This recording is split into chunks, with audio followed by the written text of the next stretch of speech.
Quelques minutes, c'est rappeler que le fait qu'il y a un mouvement de désindustrialisation en tant que tel, c'est assez logique. On l'observe dans tous les pays. Donc il n'y a pas de, en tant que tel, de spécificité française au départ. Là où la France se différencie des autres pays, notamment de l'Allemagne, de l'Italie et même de la Suisse, hein, j'y reviendrai, c'est un bel exemple, la Suisse, un pays très industrialisé, c'est la vitesse avec laquelle a eu lieu cette désindustrialisation et surtout son ampleur.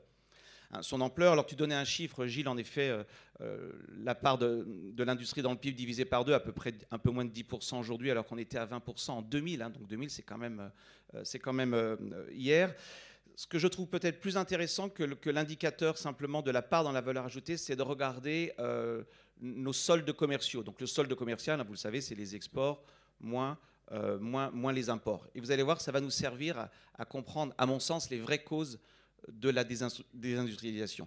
Alors quand vous regardez les principaux soldes commerciaux de la France, pour l'industrie manufacturière, hein, bien sûr, hein, on va laisser de côté l'énergie et les matières premières, bah, qu'est-ce que l'on voit? On voit une France qui s'est littéralement cassé la figure, hein, pour parler de manière un peu familière, dans un secteur qu'on connaît tous, l'automobile. Hein.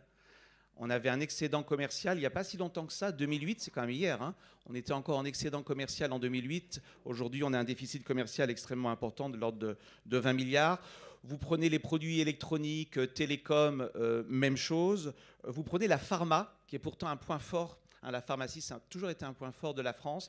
On reste excédentaire, mais on voit bien que l'excédent, donc excédent exportation, moins importation a tendance à se réduire. Et au fond, si je caricature un petit peu, il nous reste quoi comme point vraiment fort au niveau du solde? L'aéronautique, où on reste les champions du monde avec les États-Unis, le nucléaire, hein, où la France est extrêmement excédentaire. Et puis après, on est sur les boissons, excusez-moi, les boissons, très important, hein, un solde commercial, on est très, très fort sur ce segment-là. Et bien sûr, je vais y revenir, le luxe dont on a parlé hier et dont on n'entend malheureusement jamais parler, alors que ça fait partie de l'industrie.